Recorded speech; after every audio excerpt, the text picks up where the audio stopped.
for a big fight for you with all that you've been through lately? It's like the Super Bowl. I said it up there. This is like the Super Bowl week for UFC, so it feels huge, and I can't wait. You know, we got a lot of hype on this fight. Even the main event is saying they're super excited about this fight. So when you got the main event talking about the co-main, that means a lot. What do you think about Brian when you break him down as a fighter? I mean, we know he's got incredible jiu-jitsu, but he's lost some rounds along the way. You have to lose rounds to have comeback wins. You know what I mean? So what do you think when you see him? What do you take out of him? A great guy, great team.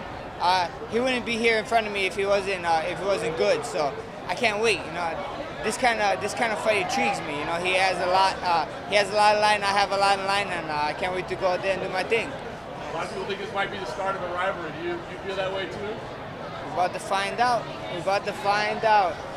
Max, we've seen you do a lot of these open workouts. Sometimes you go a little harder and a little longer. Was there a reason maybe today was a little more low energy from you? Yeah, I felt great. You know, I felt the energy from the crowd and stuff. You know, it was crazy. I was feeding off of them, and it was super crazy. We was just hitting mitts. You know, it's a show. It's a show. I got to talk to Brad. You know, talk to some of the fans. Some of the fans they're crazy here. You know, they love me out here. Like I said, this is it's the 9th island of Hawaii, so it's perfect. We didn't get to see you at the MMA Awards last night, but you won Fighter of the Year. Congrats. Can you maybe just speak to that and what it means to you?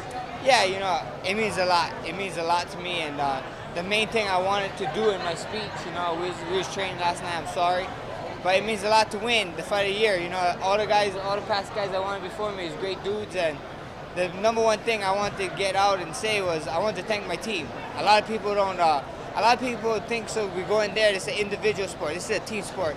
I like to thank my coaches, Rylan Azores, Ivan Flores, Darren Yap. You know, Sucker Punch Entertainment, my management, and that's what it is about. You guys only see, if you guys put it in perspective, I fight maybe 2 times a year. You guys see me maybe 50 minutes out of the year. These guys see me so much. We put so much hours behind the scenes that it's unbelievable. I talk about how I have to give up family time and stuff. These guys got to give up family time. The real MVPs are my coaches and all my teammates. So I love you guys, and thank you guys for all the support. You got that award, and Brian got Breaking Fighter of the Year. Does that just elevate this fight even more, the fact that you guys are kind of on that level right now? Hey, it should be huge, you know. This guy's always one step behind me, so it should be fun.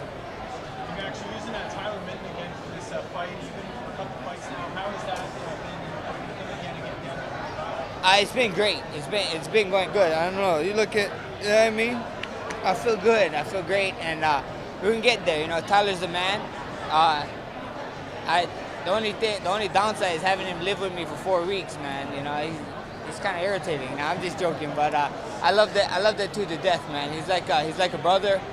He takes a lot of my family members, bring him in, so that's what Hawaii people do. You know, bring in Ohana. So Ohana means family, and he's my family now. Max, you had that tough weight cut in April, signing up to 55. Was there any fear or concern that it could affect this weight cut, turning around and doing it again so soon after the last one? Not at all, man. It is what it is. Things happen, stuff happen. We was right there to make it. You know, we was right there to go. We was ready to go. You know, as doctors came in and they stopped it. So it is what it is. Do you think you could have made it if they hadn't stopped it? Oh, for sure. Oh, for sure. Max, what kind of statement you think Hawaii mixed martial arts can make this week? You, Rachel, Brad, just over the last couple of weeks? Ilima, we got Ray Butter Cooper fighting on the fit. It's gonna be huge, and then we got a couple guys fighting. On the Contender Show next week on Tuesday. So it's gonna be a big one. It's gonna be a big one. So I think so. The Hawaii MMA wave is very strong right now, and a bunch of us is riding it. And I think so. We're gonna make a splash in the MMA world this week. Max, Brad mentioned it right before you came out that if you can't get UFC in Hawaii, this is the next best thing to come out here. The shoes, the flags, the way people throw and shock us to come out right after that. How much does that hype you up to get you started with so much alcohol around? Yeah, it feels great. You know, I didn't like that Brad took my shine for a little bit over there. He's over there taking my shine. Like, it's my time, Brad. Beat it, you know. But all jokes aside, that's what I said. If we can't get a UFC Hawaii, it's the next best thing, and it's showing. Look at this crowd. The crowd was amazing. The crowd was crazy. Like how you said, bunch of Chivas, a bunch of Shakas, the Hawaiian flags everywhere. You know, they call this the 9th Island for a reason, and we're about to unite the 9th Island. So I'm excited. Drake coming on Saturday?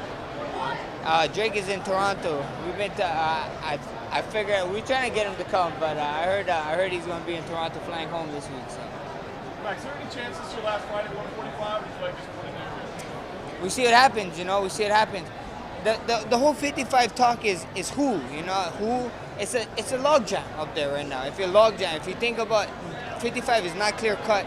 45 was stuck in that logjam. We came and we unjammed it. And to go back up to 55 and jam that back up, I don't know. We see what happens. We see what the UFC want to do. We got to sit down with the UFC. Of course, we got to sit down with the doctors. Medically, we see what happens after this fight. And that's just it. It depends on who they want me to fight. And of course, at 45, who's next at 45? So we see what happens. There's a lot of questions, but only one question matters. And is it still a blessed era? So Saturday night, we find out. What do you think we see out of you on Saturday? I know you're really anxious. You hate the 7 months between fights. You want to get in there sooner. How are you going to kind of unleash this pent-up aggression that you have? You know what? They say 4th of July was today. 4th of July, the fireworks is going to happen Saturday night, man. It's going to be crazy. I get to be alongside history on this history-making event with my man DC Gang. So I can't wait. I can't wait for it.